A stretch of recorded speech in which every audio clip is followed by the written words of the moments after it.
I just wanted to say a massive thank you to everybody who commented and watched my video that I made last week about me being overweight, especially about me being overweight when I was younger and me being overweight until I lost half my body weight when I was about 30, 32, something like that. I just found it incredibly heartwarming and very kind of you if you did watch it and make a comment, because the comments were incredibly positive and really some of them made me cry actually. And I found it really moving because I think a lot of us have been through similar experiences. A lot of us have felt very vindicated and kind of like, I don't know, picked out from the crowd because of our body shape and our size. And whether it's because we are skinny, podgy, whatever it is, short, fat, in between, we could be super tall. Some people who commented were very tall and slim and felt that they were not ideal because their sister was the perfect size and always got sort of favoritism from the parents. I mean, there are so many complexities and so many issues that are, centered around this problem of identity, and it leads into sort of ideas about dysmorphia and body dysmorphia, and I can remember listening to the radio, and there was a fantastic presenter who's retired now, and she said she always had to struggle with her weight. And she said that she looks back at photographs from the 1960s when she was in her prime, she was in her late teens, early 20s. And she said when she looks back at them now, she said, I just thought I was gorgeous. Oh, she said, at the time, I can remember distinctly feeling so out of place and just like a big clumping elephant amidst all these like skinny little things. And she said, I felt so ugly and so unattractive and so undesirable. And yet looking back, she said, I was probably looking the best I've ever looked. So why is it that we cannot see what we are in front of our eyes? Why do we have to make comparisons? Why do we have to compare ourselves to other people? Why does that happen? Why can we not just take ourselves as individual beings and rejoice in the fact of, who we are? Rejoice in our body. Our body is our temple, it's our church, it's our sanctuary. Our body is ours, and it's where we live, and it's what we live inside. I mean, well, we live inside our body. Yeah, we live inside our body. And our brains and our emotions and our heart and our soul and all we are lives inside the physical being of our body. And we can't get away from that.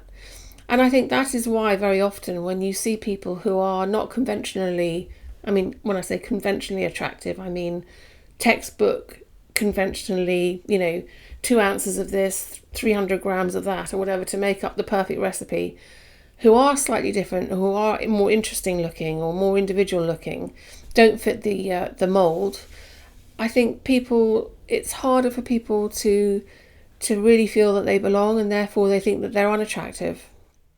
I think it's really amazing that there are people from all different shapes and sizes, tribes, colours, creeds, tall, short, people from with different abilities, with different everything, everything possible different.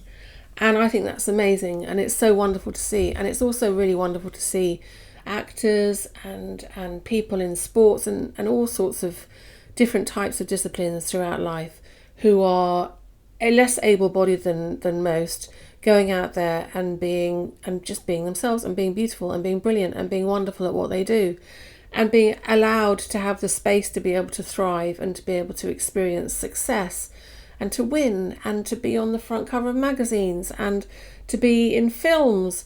I mean, when I was growing up, there was none of that, and it's just so fantastic to see that people are becoming more and more accepted. Every gender, every shape, every size, every ability, every physical ability or disability. It's just so good to see, and long may that continue. I am so appalled by the way that we were ostracised and that we were made to feel so bad about ourselves when we were growing up, some of us, people like me. And I think that it's just been, if you look at sort of the mental health aspect of it, and you look at the amount of people that we may have lost because of suicide or because of addiction or whatever it is, because they need to get away from the cruelty of the world, because people can be very cruel and the media can be incredibly cruel. And if you do feel like you're marginalized in any way, it is, it's not a very nice world sometimes. So I'm really glad that we're beginning to have a little bit more respect for those who don't, the square pegs in the round holes and vice versa. It's really, really important that we do show that, and we rejoice in the difference of who we are. I mean, who wants everyone to be the same? Who wants every single woman, every single man, every single trans person, every single person, LGBTQ, whatever it is, every animal, every flower? Why would we want everything to look and be exactly the same? I don't want uniformity. I don't want to buy perfectly round tomatoes and perfectly straight cucumbers. I want the wonky wibbly wobbly stuff. I want the stuff out there that nobody else wants, probably. I want to have the tasty, delicious stuff, even if it's, tiny or massive or whatever it is. I don't want to be told that I have to be a certain shape, a certain size, a certain colour, a certain sex, a certain whatever it is. I just think we should all just be allowed to be who we are, to be free to be who we are. And that is the most important thing. And once we have that freedom to be who we are, we have the comfort in our skin. And once we have the comfort in our skin, then anything is possible. And when anything is possible, that's when the magic happens. Because then you have the courage to go out there and do it.